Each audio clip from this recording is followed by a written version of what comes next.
Welcome to Mechanic. Today we have a 2015 Audi Q7.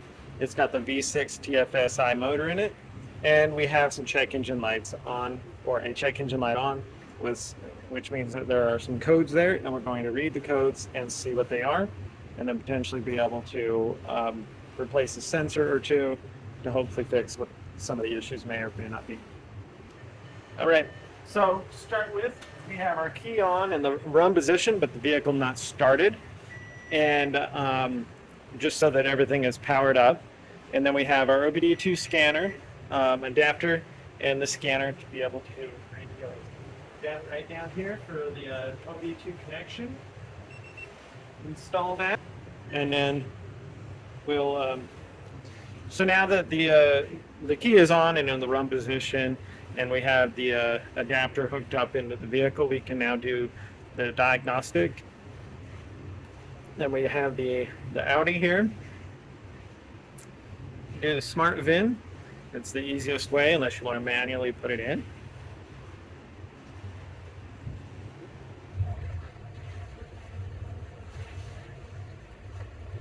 And then we now have the VIN number, and you would compare that with your VIN number. Okay. Then it's the USA one, and then you have all these different options here. We're gonna pick the top one.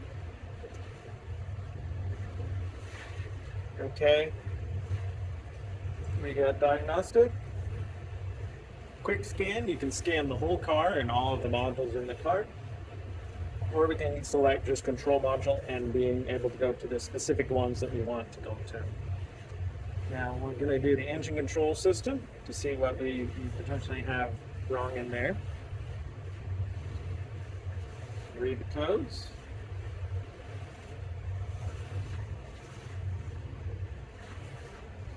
And then we have an active with the steering column, active camshaft position, correlation brake 2, sensor A. And then we've got misfires on 4, 6, and 5, mainly, and then specification.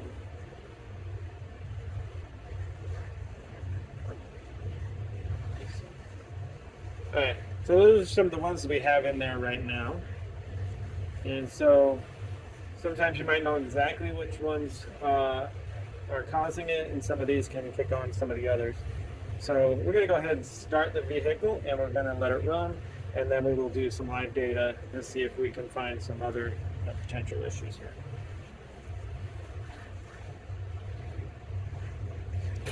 All right, so our vehicle is started and running right now. So I'm going to back up here. We're going to go into the live data. And then you can either input the channel or you can find your custom list. Your custom list is going to bring up all the schedules here. So if you know your channel, you can type it in. Mainly because we have in more of the misfires, I want to check if those are going on. And on this particular model, it's number 16 is the channel that we want to start with. And so channel 16 gives us the misfires that are happening in cylinder 4, 5, and 6. If you want to know 1, 2, and 3, that is channel number 15. All right. And so we got random misfires going on 4, 5, and 6, and especially on cylinder number 5. And so on this engine, this is 1, 2, 3. On this engine here of this TFSI, 1, 2, 3 is on would be the right side of the vehicle or left side of the engine as you're looking at it, and then 3, 4, and 5 are on the other side. And so being that we have the cylinder malfunctions on 4, 5, and 6, we're going to go ahead and replace, because we did have in the code reading a correlation valve to be replaced or potentially is causing the issue. And that is your engine variable timing solenoid, and it's on the back side corner there. And so we're going to replace that, and potentially, if the valves and stuff aren't opening correctly, that's why we're having such a misfire issue. So you see this is gone through the reset process, and so you're still just constantly misfiring on cylinder 5. You can take a coil and change it, and that may be able to diagnose on whether it's just a coil. Have done that, and that hasn't completely fixed it, so there potentially is some other issues going on here.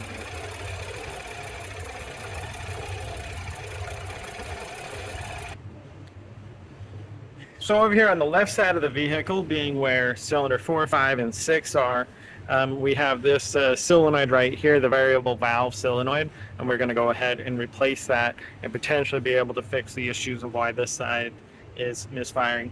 You could definitely have bigger issues, being something has gone wrong in the valve train, and then you may have to be doing a lot deeper work on your vehicle. And sometimes it could be as simple as that going, because that actuates to control the valve, the timing a little bit for the valves to open and close at their proper time. So you need a T25 to be able to get in there and remove the holding bolt. And then we have this electric connection to be able to get undone. Either try to squeeze the tab down, pull it back, or a pick tool, if you go on the back side here, to be able to pull the clamp back.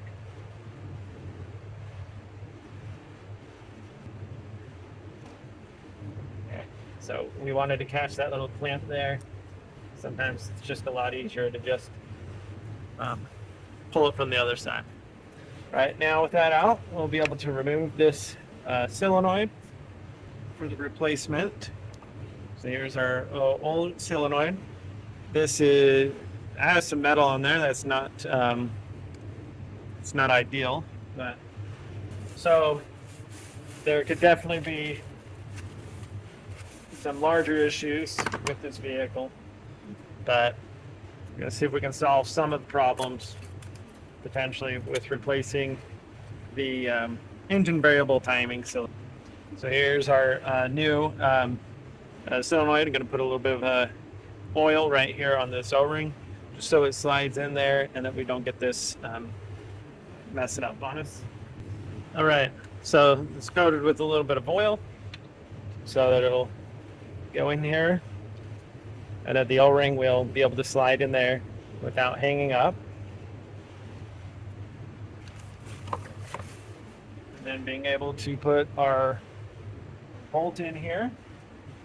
All right, so we tighten that bolt up. It took our electric connector back up.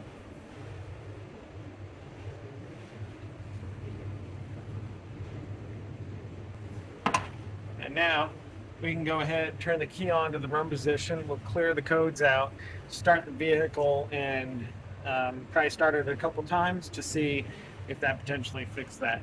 We have to start it a few times because the oil pressure that gets in here builds up, and then is what affects and makes the solenoid do what it's supposed to do, to be able to adjust the timing.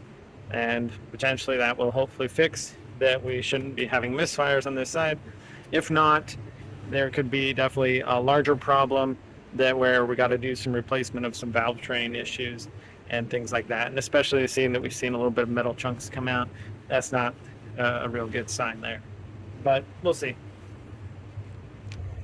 So back here to the scanner with the key on in the run position, we're going to go backward, and we're going to come back over here, and we're going to clear the codes.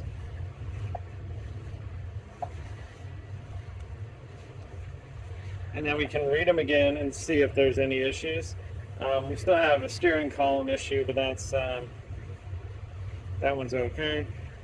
And so now we'll start the vehicle, run it a couple times through some cycles, and then go ahead and reread the codes and see if that potentially fixed that issue or not.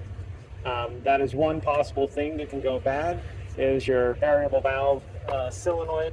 The engine variable timing solenoid can potentially go bad and be causing some issues, and so that's one way that we can replace the sensor to see if there's any other issues. If it can fix it, if not, then you're definitely going to be doing a lot more heavy engine work on this particular vehicle. And so that's the This is the Audi Q7 with the V6 engine in it. Thanks for watching Mechanic, where you can get